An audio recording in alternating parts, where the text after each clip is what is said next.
Welcome dear students.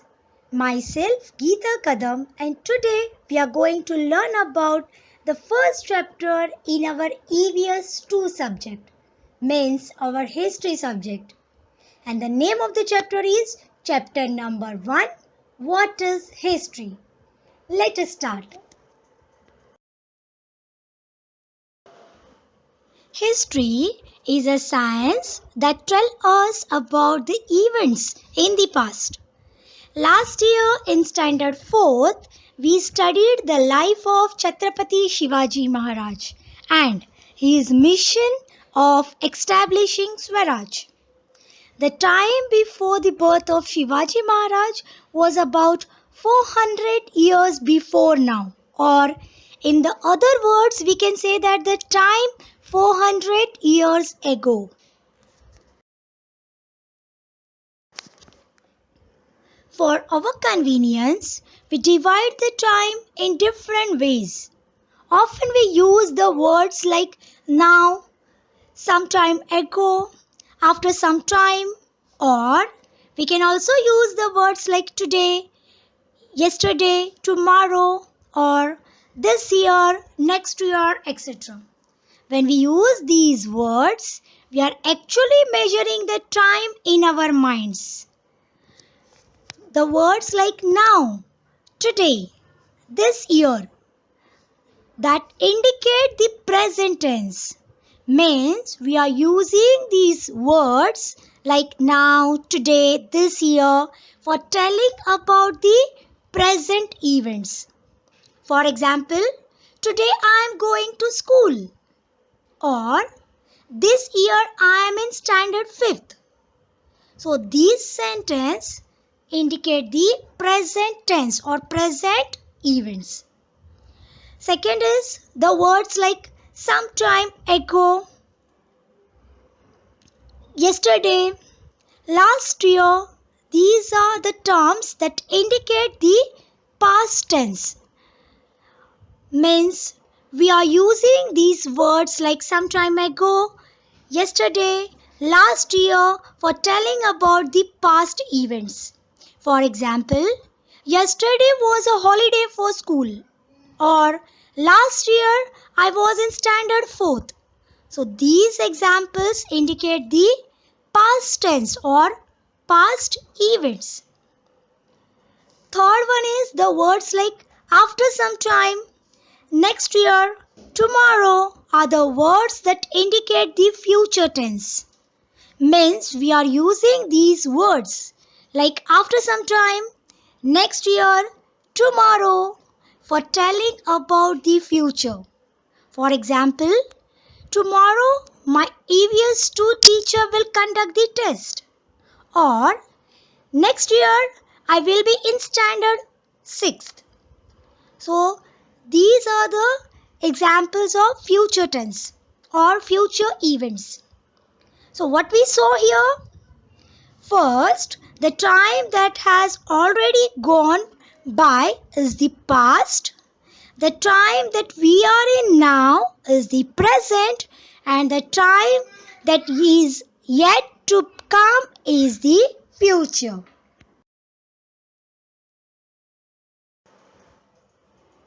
In history, we studied the past events. The past includes many events that have already taken place. For example, if you are 10 years old today, it means that the event of your birth happened 10 years ago in the past, means before 10 years. Similarly, 10 years from now, that is your future. In future, you will be 20 years old. The time gone between today and the day of your birth is your past. So, past in the life of a person, and the science that tries to understand the past events is called the history.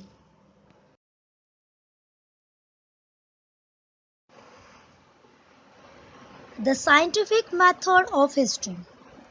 In Standard 3rd and Standard 4th, as a part of environmental studies, we have become acquainted with the various sciences. Acquainted means familiar. We knew about various sciences.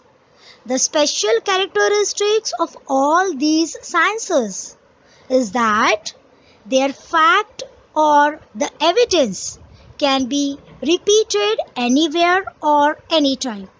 Evidence means information. The method of using a number of different tests to determine whether the evidence is reliable or not is called the scientific method. Means the method of using various tests to check the truth behind the evidence. In history, we use the various scientific methods to search the truth behind the evidence, behind the proof. How? See, there are many things that happened since our birth that we may not know about. However, our grandparents or our parents, they tell us amusing stories of our childhood. Amusing means interesting. Those stories are a part of their memory. When the different people tell about the same event, we find differences in their narration. Narration means how they are telling the story, their actions, their process of storytelling. It means narration. Means our parents, they are presenting the story with their own style. Our grandparents, they are telling the story with their own style. So we can see some differences. It makes us wonder which one is right. And we need to examine the detail of each narration carefully to decide the correctness of the fact. So, we use the scientific method for searching or for writing the history.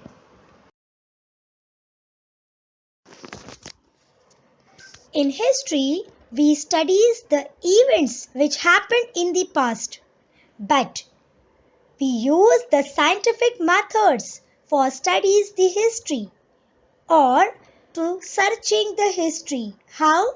Let us see. History uses the scientific methods. In science, we use the experiment method. But in history, it is not possible to conduct the experiments to create the events that happened in the past. Therefore, the method of presenting history is different from that of other sciences. Even so, history uses the scientific methods at every stage. How? See, while looking for and collecting evidence, evidence means proof. For writing the history, we are collecting the different evidence which was happened in the past. We are examining the evidence and putting it together. So these are the scientific methods we used in history also. And when required, help is also taken from other sciences. That is why history is considered to be a scientific discipline. History is not written solely on the basis of imagination. Solely means entirely. History is not written entirely on the basis of imagination. For writing the history, we want the proof, means the evidence. With the help of scientific methods, we are collecting the evidence which help us to writing the history. And that's why in history we uses the scientific methods.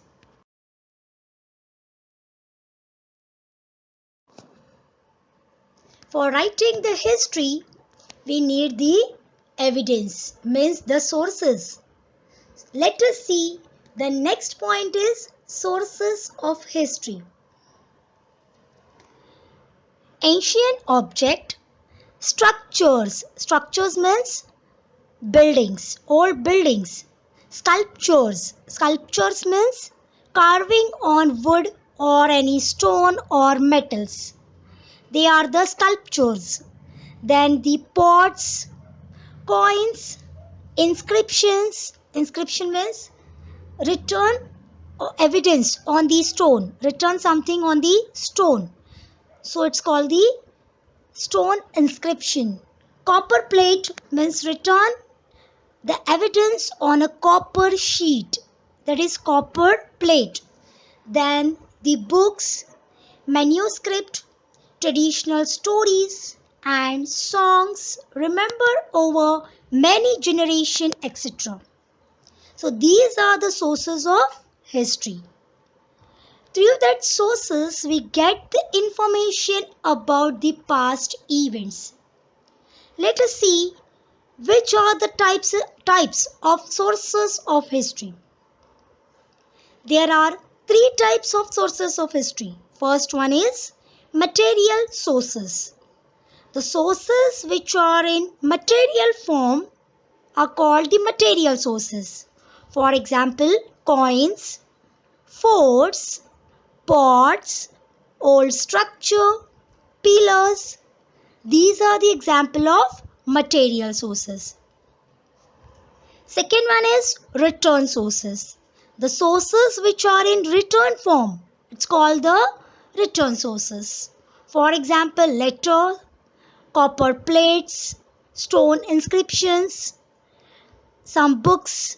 These are the example of return sources. Now the third one is oral sources. The sources which are in oral form, or we can say that the sources which orally explained are the oral sources. For example, traditional songs, folk tales are the example of oral sources. So these are the types of sources of history. Now, in order to find out what happened in the past and how it happened, evidence available from all these sources is collected and thoroughly examined to determine its reliability. Means, for searching the truth behind any event, we need the sources. With the help of the evidence that stand these tests, past events are put in a proper sequence and a historical account is written. Means the history we can write with the help of that sources.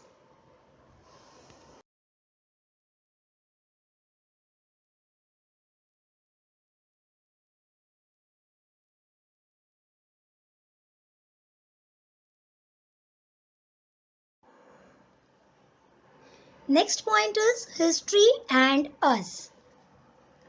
Why the study of history is important? How does the history is useful for us? Let us see. First is the study of science helps us to find the answers to many questions. And every science has its own areas of study. Like environmental science studies the problem of degradation, means the damage or spoil of environment, pollution and look of their solutions. In chemistry, we studies about chemicals, chemical reactions. In zoology, we studies about animal life. Like that, in history also we studies the events of the past, the events which happened in the past. Second point is that in history we saw individual or collective actions of human beings which have the consequences. They result in an environment that may be either favorable means a good, or unfavorable means not good for the progress of a society. This affect our day-to-day life. For example, if the people of a village work together and help each other, the village make good progress. And if the people cannot come together, cannot help each other, it put obstacles in the way of development. Obstacles means problems. So through that example, we knew the importance of unity. And how we know? Because we studied the past events. So the study of history makes it possible for us to study what is favorable for the progress of human society.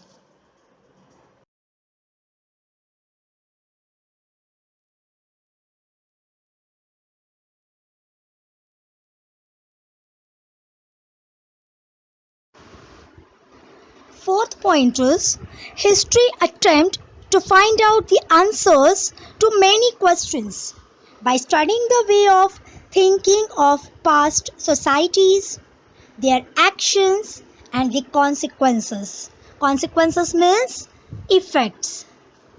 The study of history makes it possible for us to study what is and what is not favorable for the progress of human society.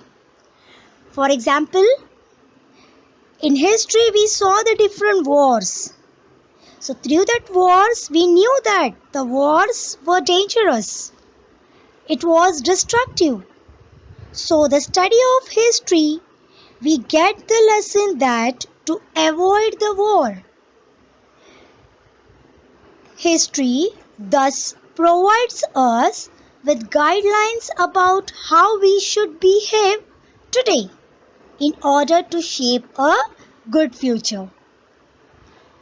Now the fourth point is by telling us the life stories of great people.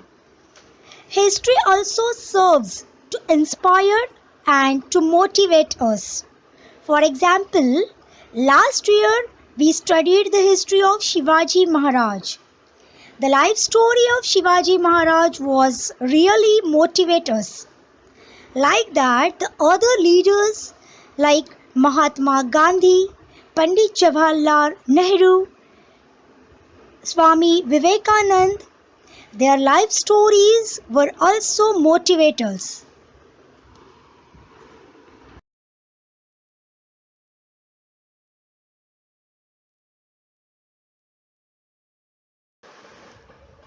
Fifth point is by studying the history, we get to know about the give and the take that took place between our own and the other civilization. Civilization means culture. How earlier we were exchanging the different things which we utilize even today. So that we knew because of the history. We learn about the progress of human civilization.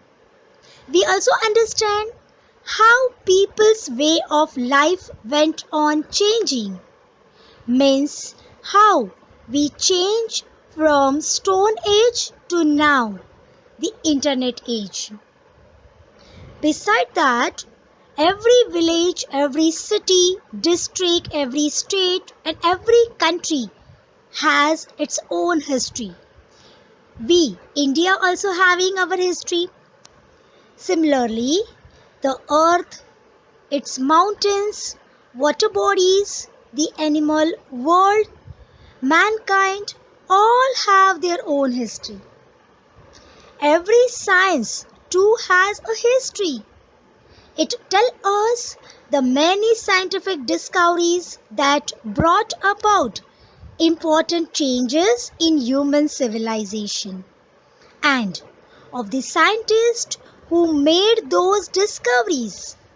We can take the example of discovery of telescope, discovery of printing press, how it was changed the human life.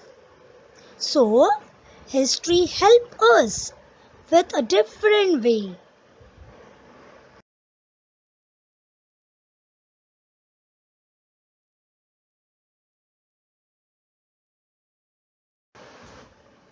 The next point is the past and the future. The past, present, and future are linked by a continuous chain of events. Every event has a consequence, means effect. The event of today, that is present, are linked with the past actions. When we understand this, we realize that the future depends on our present events. Therefore, we can say that the past, present, and the future are linked. For example, the Indian people fought against the British government to get independence. This is a historical action. As a result, India became an independent nation on 15th August 1947. So, we can say that the independence was a consequence of an action, that is, the Indians people struggled for independence.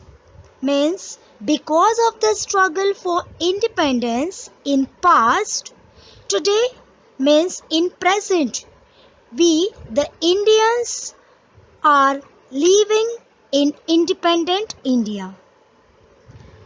In this way, the events of today are linked with the past actions. We also learned that man began to make tools from materials available in nature.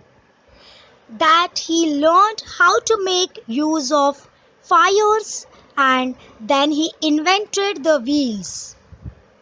The next generation added to these developments, and technology developed further hand in hand with the physical and intellectual development of man. So this process is going on continuously even today. Inventions of today are only possible because on the foundation of the discoveries and inventions of the past. And that's why we can say that the past, the present, and future are linked by the continuous chain of events.